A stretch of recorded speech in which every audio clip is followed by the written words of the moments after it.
튜링 테스트라는 생각의 멋진 점은 바로 이 문제를 피해가는 재미난 수법을 제시했다는 것이다.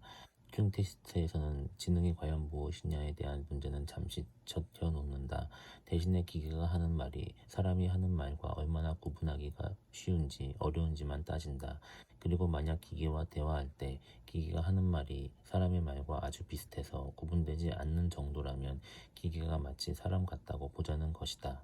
그런데 사람은 지능을 갖고 있다는 것이 자명하므로 마치 사람 같아 보이는 이 기계도 지능 같은 것을 갖고 있다고 볼 수 있지 않겠느냐는 생각이 바로 튜링 테스트의 핵심이다.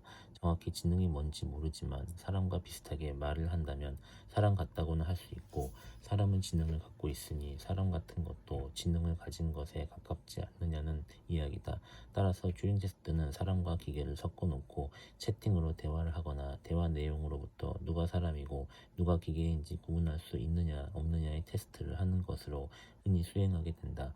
만약 이런 테스트를 했는데 구분이 잘 안 될 정도로 기계와 사람이 비슷하다면 기계는 지능을 갖고 있는 것에 가깝고 튜링 테스트를 통과한 것이 된다. 튜링 테스트는 지능이 과연 무엇이냐는 깊은 문제를 재치 있게 피해 갔으면서도 기계가 사람처럼 생각한다는 것이 어떤 것이냐에 대한 여러 가지로 생각할 여지를 주었기 때문에 인기 있는 이야기였다. 튜링 테스트는 쉽게 이해할 수 있으며 그러면서 그 판정도 간단한 편이고 실제로 튜링 테스트를 해보는 것도 어렵지 않다. 그러다 보니 컴퓨터로 무엇인가를 만드는 사람들 사이에서 튜링 테스트는 도전하고 싶은 마음을 불러일으키는 과제이기도 했다.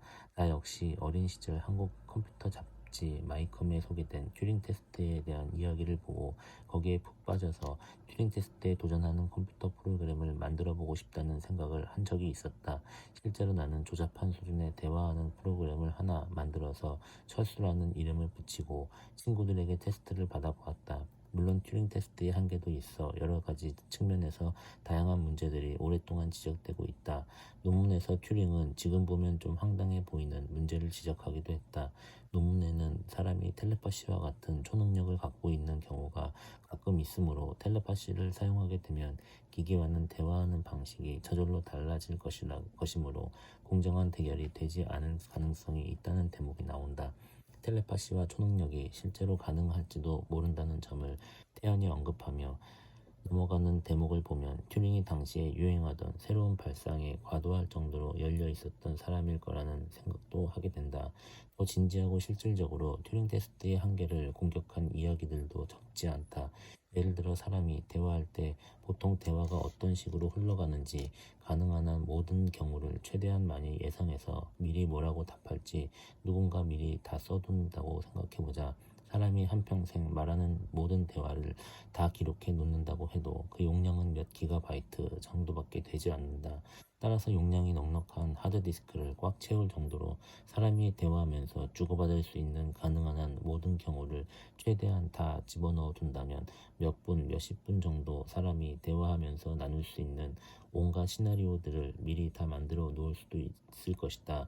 그렇다면 사람처럼 대화하는 컴퓨터라고 해서 뭐 대단한 프로그램을 사용할 필요도 없이 그런 어마어마한 경우의 수를 모두 생각해서 할 말을 다 기록해 놓은 하드디스크를 검색해서 맞아떨어지는 것을 찾아내고 그대로 따라하기만 하면 된다.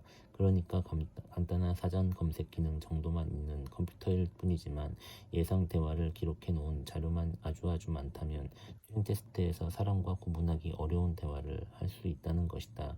과연 이 컴퓨터가 인공지능이고 지능이 있다고 할 수가 있을 것인가?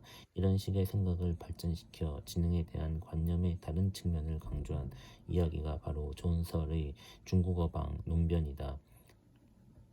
중국어방 이야기 같은 탐구가 진행되면서 과연 인간의 지능이란 무엇이며 지능이나 지능을 갖고 있는 듯한 행동에 대해 우리가 어떤 태도를 취해야 하는지에 대한 발상은 점점 더 복잡하고 다양해질 수 있었다. 앨런 튜링은 1954년 40대 초반의 젊은 나이로 세상을 떠났다. 그런데 튜링 테스트는 긴 세월이 지나는 동안에도 다양한 형태로 다시 우리 곁에 돌아오고 있다.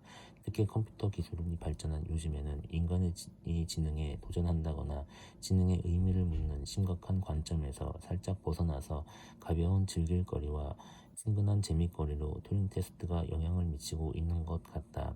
컴퓨터와 이런저런 대화를 하면서 편하게 필요한 작업을 하게 해주겠다는 인공지능 비서나 인공지능 스피커는 정말로 사람을 꼭 같이 흉내내는 컴퓨터에 도전하지 않는다. 대신에 오히려 컴퓨터 프로그램이라는 점을 밝히며 농담을 하기도 하고 너스레를 떨기도 한다. 휴대전화 인공지능에게 어느 전화기가 제일 좋아? 라고 물어보면 뭐라고요? 다른 전화기를 살펴보겠다고요? 라고 대답한다는 등의 이야기는 인기가 있다. 게다가 튜링 테스트뿐만 아니라 논문 말미에서 튜링이 짧게 언급한 기계의 학습 능력에 대한 제안도 지금 다시 보면 눈길을 사로잡는다. 주어진 자료에서 기계가 스스로 어떤 원리나 규칙을 찾아내며 학습해 나가는 방식은 기계학습이라는 이름으로 현대 인공지능 기술의 대표적인 주류로 자리 잡고 있는 것이다.